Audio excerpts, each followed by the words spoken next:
Assalamualaikum warahmatullahi wabarakatuh. Dari lantai 2 Gedung Auditorium Universitas Bengkulu 99,2 FM Radio Suara Unip, radionya Bengkulu. Selamat pagi, apa kabar?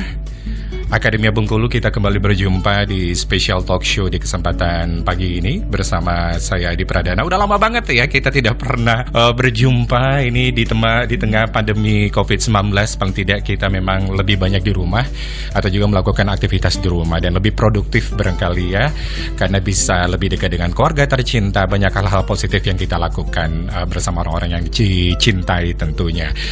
Nah, dari kemarin kan sudah diinformasikan nih mengenai segala sesuatu yang berkaitan dengan bulan suci Ramadan yang sebentar lagi akan segera kita jelang. Bagaimana nih? Bagaimanapun juga banyak hal-hal yang mungkin saja membawa dampak bagi diri kita sendiri, apalagi dengan adanya pandemi COVID-19 ini. Paling tidak semuanya berubah. Silaturahmi kita berubah, cara kita beribadah juga berubah, kebiasaan-kebiasaan yang banyak yang biasa kita bertemu dengan orang banyak berubah. Dan ini siap nggak siap, kita harus siap menghadapinya dan harus siap juga beradaptasi untuk beberapa bulan yang akan datang. Beberapa hari lagi kita akan menyambut bulan suci Ramadan. Bagaimana kita menyambut bulan suci Ramadan ini dengan ceria, dengan penuh keikhlasan dan juga beribadah secara maksimal di masa pandemi COVID-19 ini. Kita akan berbicara langsung ini dengan Ustadz Dr. Dhani Hamdani PD. Beliau ini adalah dari Yayasan Al-Fida Bengkulu, juga Sekretaris Umum Majelis Ulama Provinsi Bengkulu dan Ketua Umum Ikatan Dai Indonesia Provinsi Bengkulu.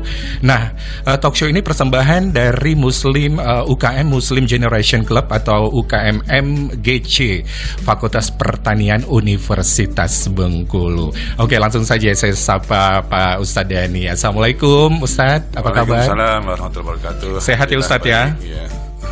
Iya, berarti kita di tengah pandemi sekarang ini kayaknya harus benar-benar penjaga kesehatan ya Ustadz ya? Iya, insyaallah. Oke Ustadz, mungkin banyak nanti Akademia Bengkulu akan bertanya. Jadi yang ingin bertanya silakan langsung SMS atau WA di 0822-7990-5002 ya, 0822-7990-5002. Silakan langsung di sana, nama, lokasinya dan juga pertanyaannya. Nah, Ustadz, ini sebelum kita bertanya lebih jauh ini mengenai bulan suci Ramadan, mungkin banyak masyarakat yang sedikit bingung gitu ya dengan informasi-informasi yang beredar di masyarakat sekarang ini, di sosial media kah atau di mana, karena memang kalau kita Ramadan itu kan pasti identik dengan tarawih, kemudian dengan kita banyak beribadah di masjid, iktikaf di masjid dan masih banyak lagi. Namun dari pemerintah pusat bahkan pemerintahan provinsi juga menyarankan sebisa mungkin kita beribadahnya di rumah saja, karena ini kan hanya saat ini saja, bukan melarang, namun ini bagaimanapun juga kita mengantisipasi agar virus ini tidak menyebar kemana-mana gitu, karena kita tidak tahu, mungkin ada orang yang datang dari zona merah atau dari manapun, dari luar kota, ini kan ditakutkan gitu akan membahayakan orang banyak. Nah, bagaimana nih kalau kita menyikapi kalaupun ada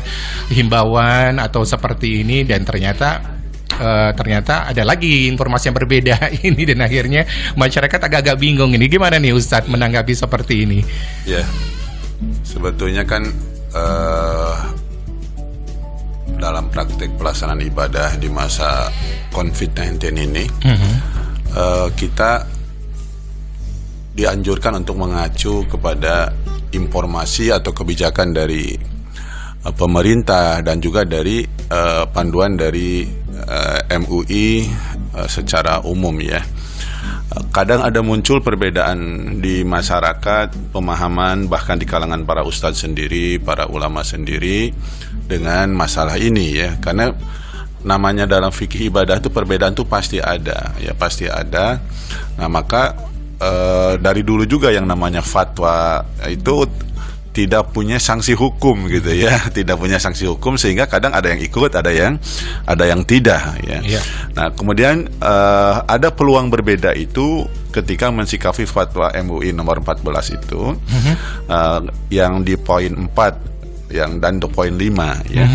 Di poin 4 itu dinyatakan kalau seandainya di daerah yang tidak terkendali ya penyebaran wabahnya, maka diwajibkan atau harus diibadah di rumah, itu tidak ada Jumatan, ibadah-ibadah di rumah. Nah, kemudian di poin 5-nya, jika di wilayah yang di kawasan yang terkendali, maka silahkan tetap masih ibadah sholat Jumat gitu kan, berjamaah ke masjid dengan tetap menjaga protokoler kesehatan ya, misalnya dengan pakai masker, kemudian disediakan hand sanitizer, kemudian karpetnya juga digulung, bawa sendiri masing-masing. Nah itu ya kalau di wilayah.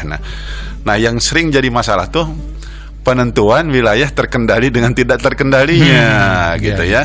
Ada di masyarakat misalnya walaupun sudah ditentukan ini zona merah, tapi rasanya aman-aman saja nih kan gitu. Akhirnya ya udahlah masih sholat Jumat dengan masih sholat berjamaah ke masjid.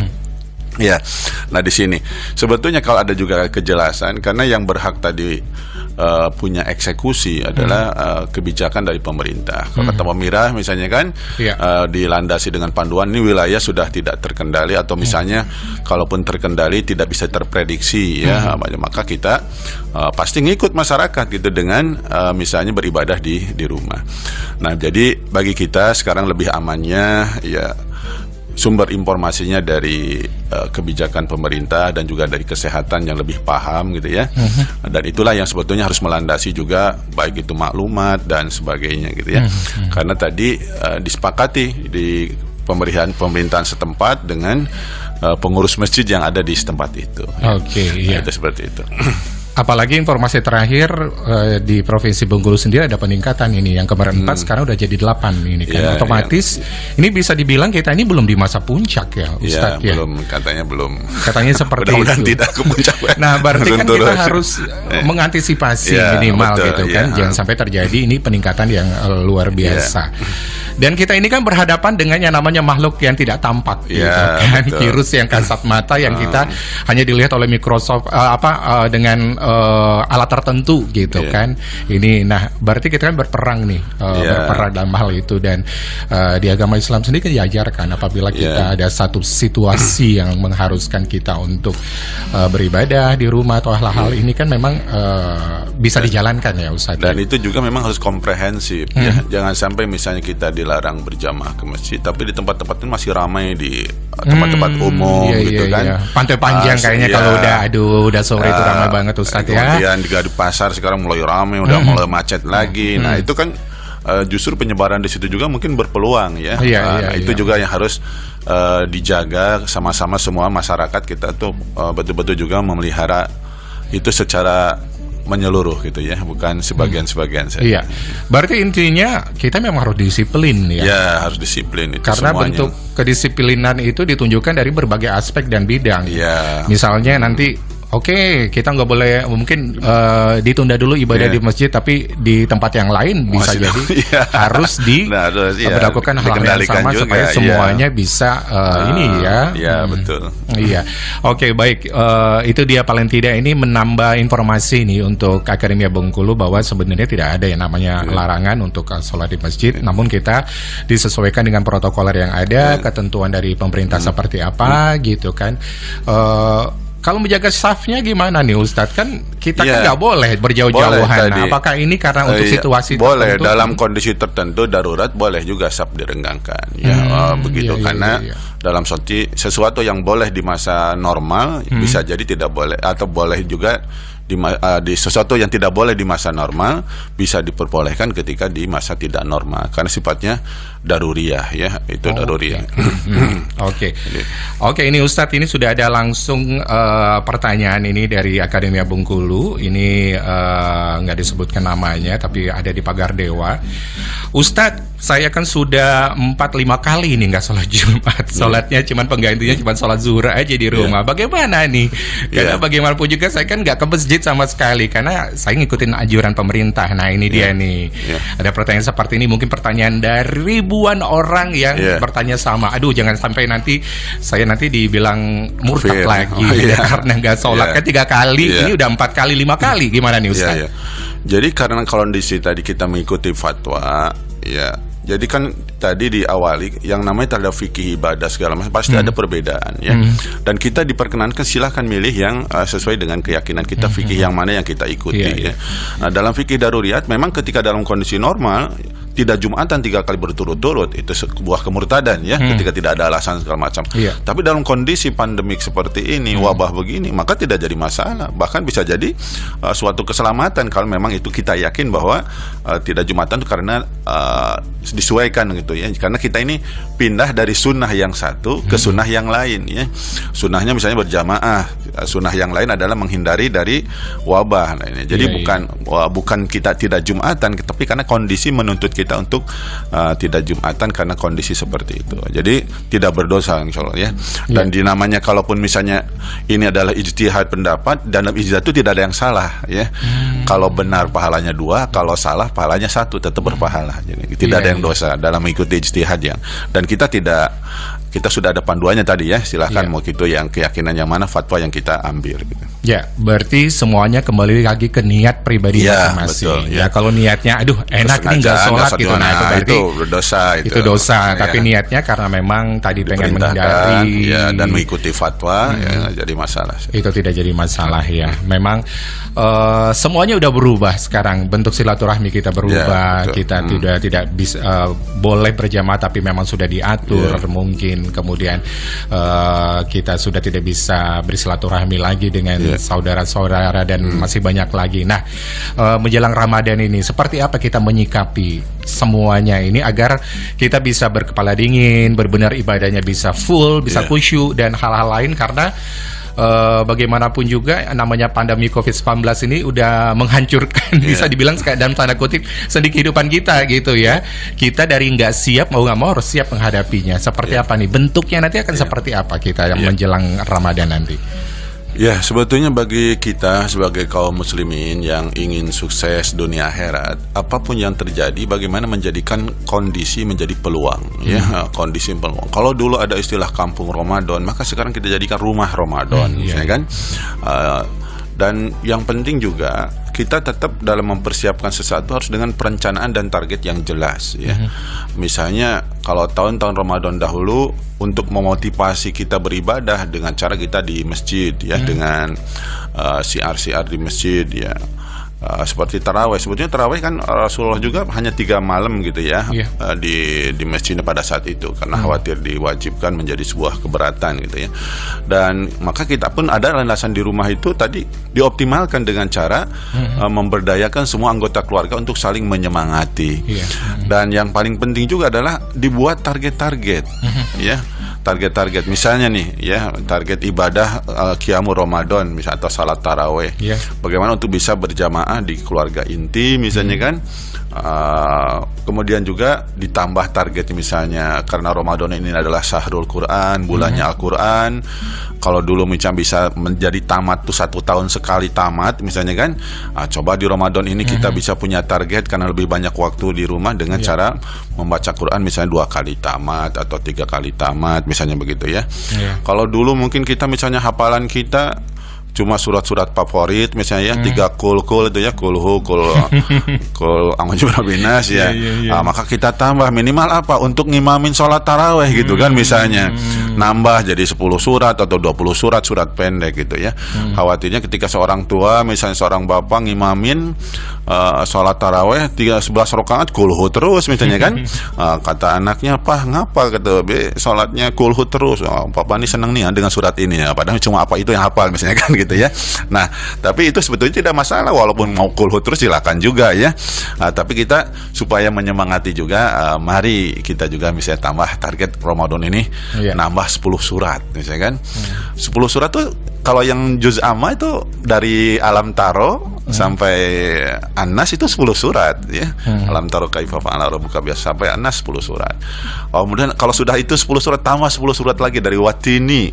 Itu 10 surat lagi ke bawah ini. Jadi untuk tambahan ada target seperti itu. Kemudian juga ada target saya mau dari Ramadan ini mau memperbanyak sedekah karena contohnya juga Rasulullah tuh di Ramadan tuh paling banyak bersedekah ya. Paling dermawan tuh ada di bulan Ramadan. Saya punya target nih ya. Karena ternyata di antara orang yang menyesal itu nanti di alam akhirat itu kalau kurang sedekah. Ada ayatnya. Jadi ada dua penyesalan nanti di alam akhirat tuh kalau kurang amal ya, kumal, dan yang kurang bersedekah ya. Itu penyesalan ya. Seperti yang kurang sedekah ada dalam surat Al-Munafikun ya. Laula akhartani ila ajalin qarib fa asaddaqa wa akum minas sholihin. Kalau seandainya ya Allah engkau beri tangguh umur ya, aku akan banyak bersedekah. Gitu ya. Jadi kalau tidak bersedekah itu penyesalan. Nah, maka mari kita pun punya target, saya harus bersedekah, harus nyantuni tetangga, harus berinfak ke pesantren anak yatim misalnya di Ramadan tahun ini ya. Karena misalnya tidak bisa optimal dalam bentuk berjamaah, digantinya dengan berbanyak bersedekah. Dan bersedekah itu tidak apa-apa banyak, yang penting ikhlas ya. Daripada sedikit tidak ikhlas. Jadi bagaimana supaya banyak bersedekah ya, insya Allah luar biasa ya. Dan Rasulullah menjamin itu tidak ada yang miskin ya karena sedekah ya. Tidak ada yang miskin ya, justru tambah. Makanya rata-rata orang yang bersedekah itu ketagihan ya. Rata-rata ketagihan. Maka mungkin polanya harus dirubah. Kalau sekarang banyak orang yang belum dapat misalnya ya, nunggu kaya baru bersedekah gitu. Seharusnya kalau lihat hadis itu, bersedekahlah niscaya kaya ya. Bersedekahlah niscaya kaya. Dan ternyata bisa menolak bala bersedekah itu. Dalam hadisnya ada. Bahkan kalau kita punya penyakit yang susah diobati gitu ya, udah kemana-mana, terapi kemana-mana, berobat kemana-mana nggak sembuh-sembuh, itu bisa dengan terapi bersedekah. Ada hadisnya, jika Anda sakit maka berobatlah dengan sedekah. Nah, jadi kita punya target di Ramadan. Nah, itu banyak sekali mungkin yang bisa kita, cuma harus punya target, direncanakan ya. Nah, sekarang sering itu kan nggak terasa tuh Ramadan tiba-tiba selesai. Tiba-tiba selesai. Kenapa tidak ada panduan target yang harus dilakukan? Hari pertama apa saja yang akan kita lakukan di bulan Ramadan ini? Hari kedua, cobalah di rumah tangga dibuat schedule atau panduan program Ramadan di tahun ini kita ada tiap harinya panduan ibadah jam sekian, jam sekian, dan itu saling ingatan di dalam anggota keluarga. Sehingga yang tadinya kampung Ramadan menjadi rumah Ramadan itu menjadi hidup dan lebih berkualitas. Berarti kita menanggapi dengan adanya COVID-19 ini sesuatu yang ada hikmah di balik itu semua. Jangan sampai kita banyak mengeluh, aduh ini nggak bisa tarawih di masjid, nggak bisa ngapa-ngapain, ini gara-gara ini semua ini gitu kan. Akhirnya kita menyalahkan situasi seperti ini. Padahal sebenarnya ternyata dulu juga semangatnya cuma seminggu itulah. Setelah itu sepi juga. Berarti di balik ini semua ada hikmah yang didapatkan. Berarti ini kan bisa dibilangkan cobaan atau ujian dari Allah. Nah, bagaimana kita menyikapinya dari cobaan ini agar kita bisa memperbanyak lagi, mempertebal iman kita lagi di bulan puasa nanti. Jadi bagaimana kita menjadikan wabah itu menjadi berkah? Bisa, dan yang pertama kita melakukan inabah ya. Bagaimana kembali kepada Allah ya, kemudian mengisi sesuatu, mendekatkan diri kepada Allah. Nah, itu inabah ya. Saatnya proses kita mengembalikan kepada Allah. Kemudian yang kedua, munajah ya. Berdoa, optimalkan ya. Berdoa kepada Allah di bulan Ramadan, apalagi nanti gitu kan, saat terkabulnya doa yang tidak tertolak itu ketika orang berpuasa. Nah, kita optimalkan munajah ya. Di dalam Islam itu kan ada semua yang namanya zikir perlindungan ya, munajat perlindungan. Di antaranya pernah Rasulullah diminta untuk mengobati seseorang yang tersengat kalajengking. Ya Rasulullah, tolong saya obatin tersengat kalajengking. Mungkin kata Rasulullah, mungkin kamu lupa berdoa ini ya, yaitu berdoanya a'udzubikalimatillahi tammah min syarri ma khalaq. Ya Allah, aku berlindung kepadamu dari segala kejahatan makhluk. Kalau itu kamu baca pagi hari, Allah lindungi sampai sore hari. Kalau kamu baca pada sore hari, Allah lindungi sampai pagi hari. Tidak akan terganggu dari gangguan makhluk ya. Termasuk virus ini. Nah, maka jangan lupa tadi tiap pagi sekarang kita, supaya menjadi berkah pelindungan bagi kita, baca doa itu. A'udzubikalimatillahi tammah min syarri ma khalaq. Kemudian dalam hadis yang lain, dalam riwayat Muslim, juga dalam riwayat Imam Ahmad dan Tirmizi, dijelaskan barang siapa yang membaca Bismillahilladzi la yadurru ma asmihi syai'un fil ardi wala fis sama wa huwas samiul alim ya. Dengan nama Tuhanmu ya Allah ya, tidak ada sesuatu pun yang bisa memberikan madarat baik di langit dan di bumi, dan Allah dia maha mendengar dan maha mengetahui. Jadi banyak sekali, maka kita optimalkan ya dengan adanya wabah ini, bermunajat, saatnya taqarrub ilallah ya. Karena belum jaminan orang yang misalnya tidak terkena karena negaranya sangat sehat. Terbukti Italia yang sangat sehat juga. Sistem kesehatan nomor satu di dunia gitu. Masih juga kena gitu kan. Nah, jadi itu kita harus tetap juga mengedepankan tadi mendekat kepada Sang Maha Pencipta yang menciptakan segala makhluk ini. Kemudian yang berikutnya adalah istiqomah. Ya. Senantiasa teguh pendirian, walaupun dengan berbagai macam kejadian yang terjadi, tetap teguh pendirian kita, ya. Tetap teguh pendirian kita. Kita yakini ada dalam sebuah hadis qudsi, ya. Kata Allah, ana ingda dzanni abdi bi. Aku bersama persangkaan hambaku terhadapku. Jika hambaku bersangka baik, maka yang diberikan adalah kebaikan. Tapi kalau hambaku bersangka buruk, maka yang diberikan adalah keburukan, ya. Maka kalau kita memahami ini, apapun yang terjadi menimpa kita, kita tetap istiqomah, teguh pendirian kita, dan kita tetap bersangka baik kepada Allah bahwa di setiap kejadian itu pasti ada hikmah yang terbaik, dan hikmah terbaik itu akan diraih tergantung sikap kita. Kalau sikap kitanya baik, maka yang mendapatkan adalah kebaikan. Tapi kalau sikapnya buruk, maka sikapnya itu nanti akan mendapatkan juga keburukan. Dan terakhir adalah tawakal ala Allah, ya. Menyerahkan sepenuhnya urusan ini kepada Allah. Dalam surat At-Tolak ayat 3, ya, wa yarzuqu min haitsu la yahtasib wa may yatawakkal 'ala Allah fahuwa hasbuh. Barang siapa yang menyerahkan urusan ini kepada Allah, maka Allah akan mencukupkannya, akan melindunginya, akan menjaganya, ya. Itu yang Allah seperti itu. Terus tawakal itu bukan tidak berusaha ikhtiar kesehatan tadi, ya, protokol duniawinya tetap dilakukan. Pernah di masa Rasulullah ada seorang sahabat mau sholat ke masjid, kemudian kudanya itu tidak ditali, tidak diikat. Ditanya oleh Rasulullah, kenapa kamu nggak ngikat kuda itu? Ya, kalau kata dia, kalau memang kata Allah hilang, ya hilang, kalau enggak, ya enggak, gitu kan, gitu, ya. Nah, itu. Terus kata Rasulullah, ikat dulu, ya, baru tawakal, ya. Nah, kalau sudah diikat, digembok, masih hilang juga, nah itu tadi, ya, kita serahkan. Jadi tawakal itu bukan belum apa-apa sudah, kalau kata Allah kena virus, ya kena virus, kalau enggak. Maka kata usaha dulu, maksimal dulu, gitu, ya. Bahkan ada hadis kan, kalau ada wabah menimpa di suatu daerah, maka larilah, sebagaimana kamu kalau di lari singa itu tadi, ya, saking ketakutannya. Artinya bukan kita tidak takut kepada Allah, gitu kan, tapi kita pindah dari takdir Allah yang satu kepada takdir yang lain. Misalnya bagi kata Umar, kalau ada kamu domba-domba kamu, ya, kambing-kambing kamu, di situ ada kebun yang subur, di sini ada kebun yang gersang, kamu pindahkan kemana tuh kambing-kambing itu, ya? Rumput yang subur dengan rumputnya, pasti kepada rumput yang hijau. Apakah kamu biarkan karena sudah takdirnya biarlah dia di tanah yang kering tandus, ya? Enggak, berarti mati kambingnya, gitu kan. Jadi itu adalah menindahkan takdir yang satu kepada takdir yang lainnya itu, ya.